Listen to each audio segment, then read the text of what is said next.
Hello, listeners. Hi, my name is Madhavi, and I'm so happy to have you on UppTalk. You have come to the right place if you want to learn about IT and do really cool things with your hands. We are not just another IT company when I say UppTalk. Think of us as your learning partner dedicated to helping you reach your full potential. We have top notch hands on courses to help you build your business, whether you are new to technology or want to move up in your current job. Let's look around this as our first step towards learning. Connectors. We have seen now the end to end, which is also called as packaged.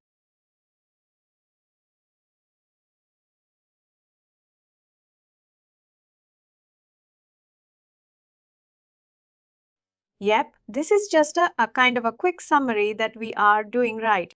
In this we saw X MasterCard, there are Visa, there is VSP which works.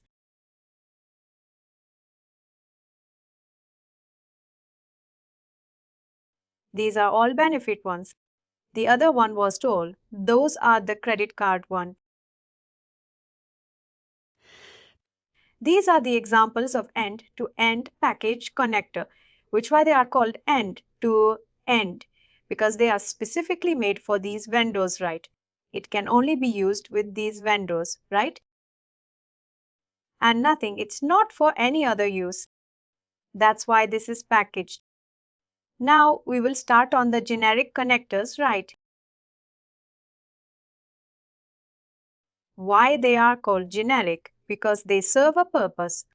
They are not for any specific vendor, but they help in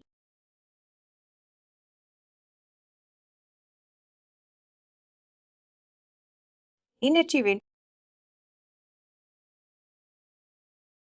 a general functionality.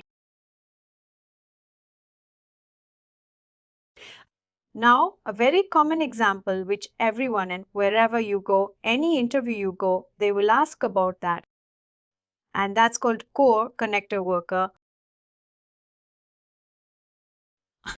It's a generic connector, right? By Workday. What it does gives you. There is a term which is used for change detection.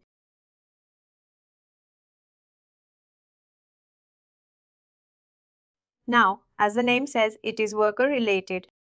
It gives you the data which is related to employee. Right. Now you say in your HR world, say you are implementing Workday HR. You have to integrate or send employee related data to many systems. Sometimes any system like training system or your Active Directory or any other system. Right. There is a team which supports that where you have to provision the account. Meaning if there is a new hire in your HR system, the information has to be sent to that system. If the employee is terminated, it has to be sent to the other system that they can remove the account. Right. A very common example I can tell you is suppose you have a training platform like Skillsoft or something. Right. There is a team which supports that. Now your account is there in that because you are active employee. How will that system get to know that you are active? From your HR system, whenever you are hired, that data has to be sent to that system. Then only you will get access to that.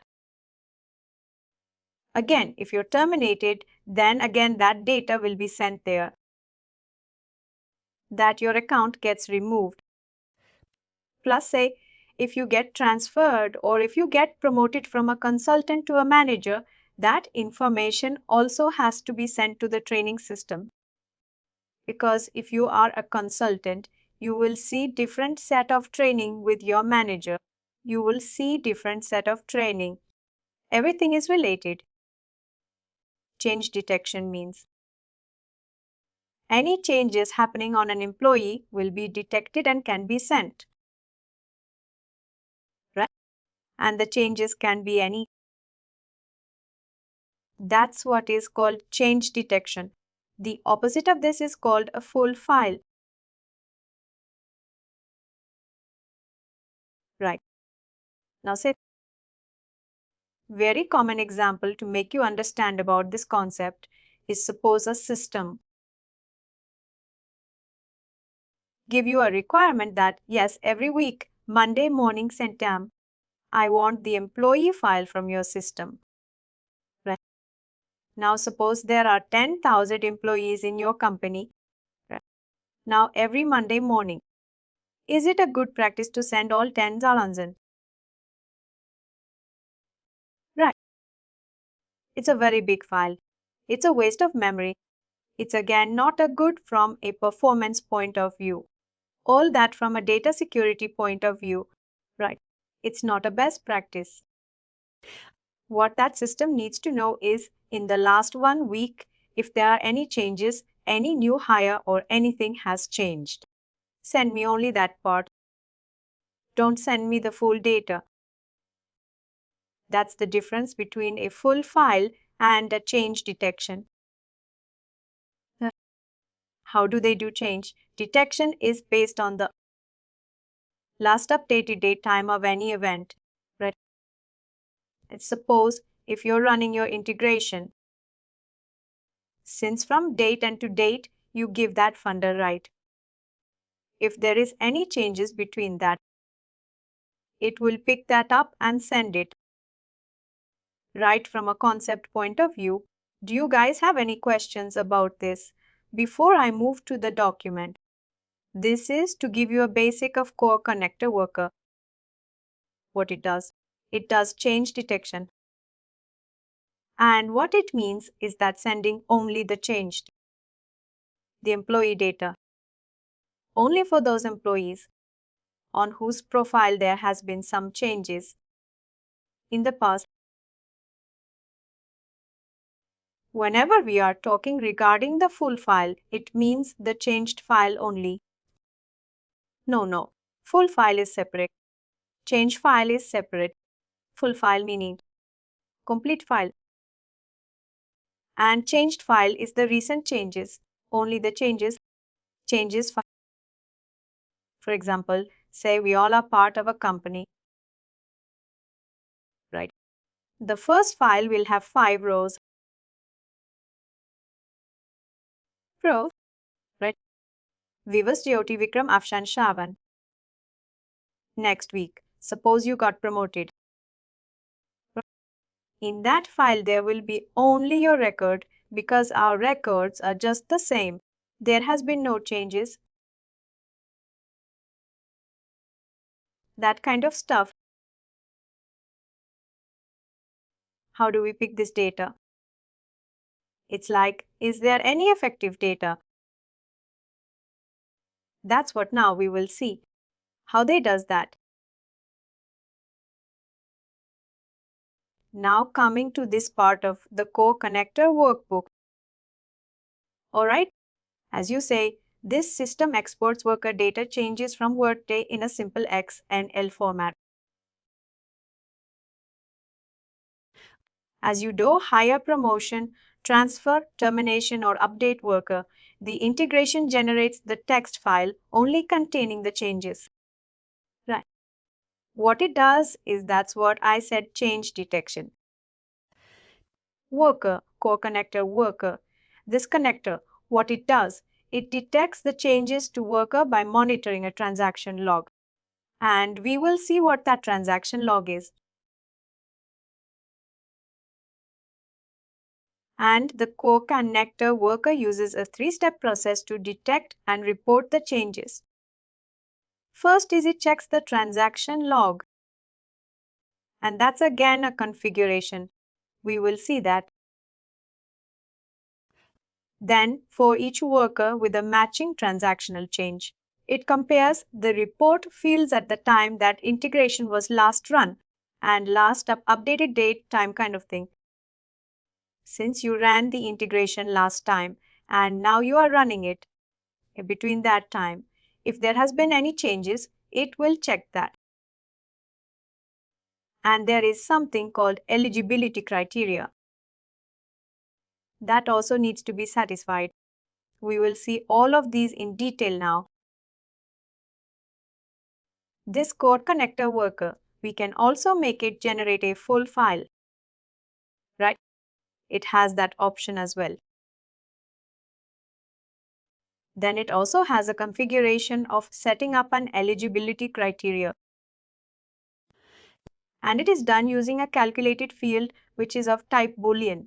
Boolean in the sense true false. Now say for example you want only the employees.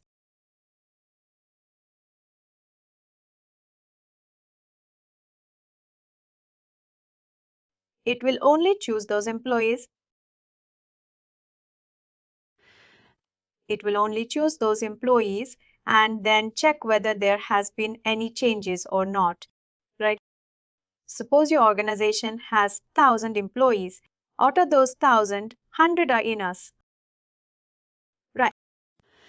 If you put an eligibility criteria, if you don't put an eligibility criteria, your integration will check all 1,000.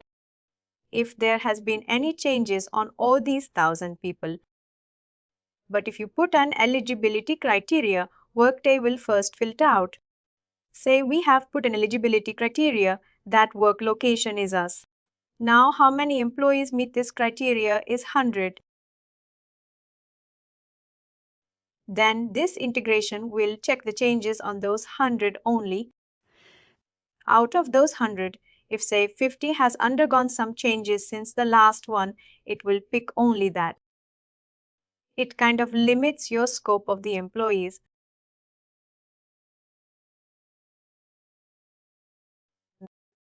And then come integration services again here as well. We have, as like other connectors, we have services. Now what services we choose is depending on our requirement. We have personal data section, please, worker status related field, worker section related field, and all that. Right. Let's see that. Let's do it in the tenant and then see. Let me. What's the task? How will I create this integration?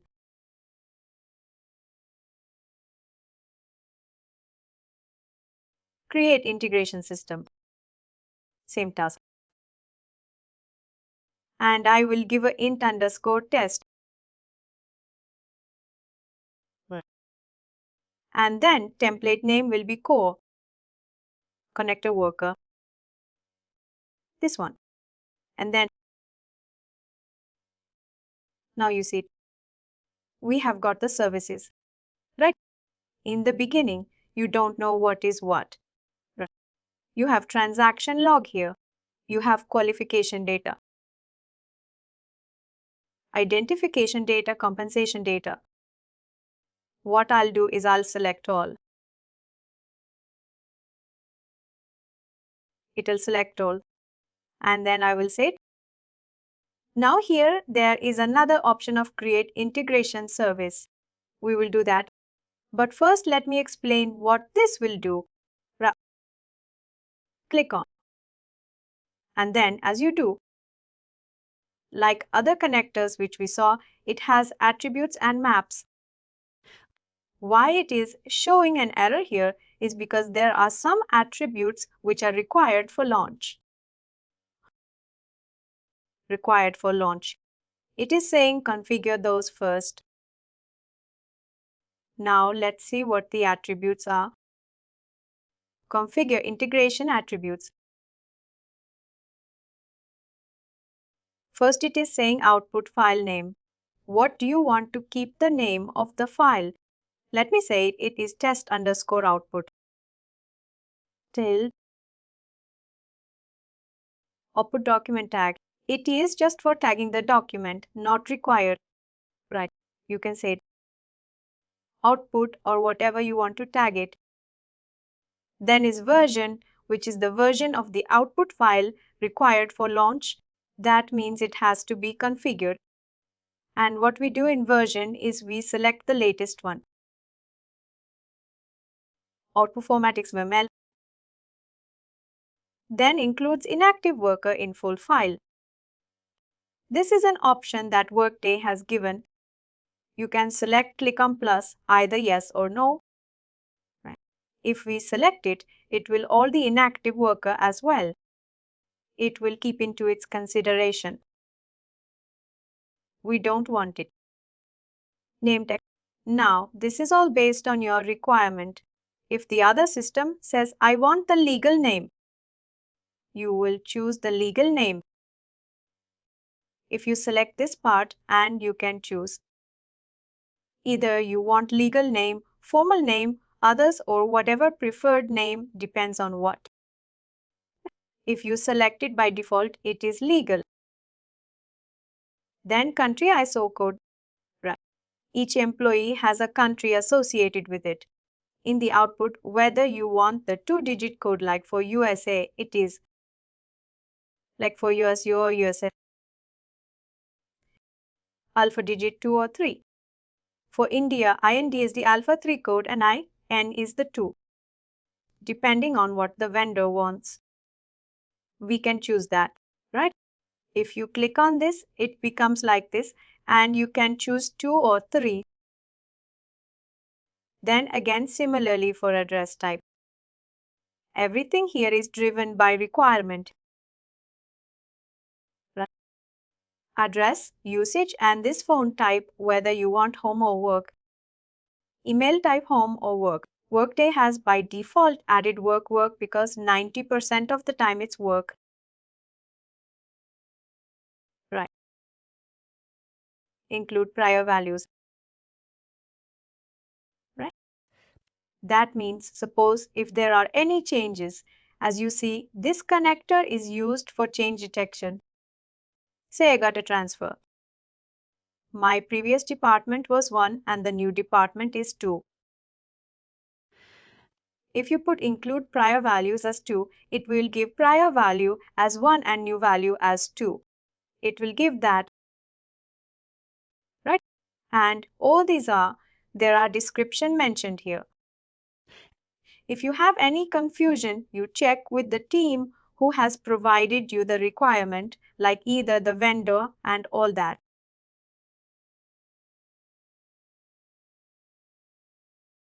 Then here you have in the last the retention policy.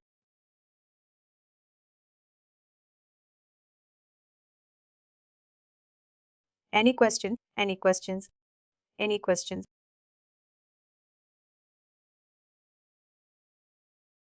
Any questions? I'll click on. This was attributes. Again, these are one-time configurable values, right? Which you don't change every time. You do it once. We're looking for some signals about. Please do like, share, and subscribe to our channel. For more information, contact us sales@therightuptalk.com.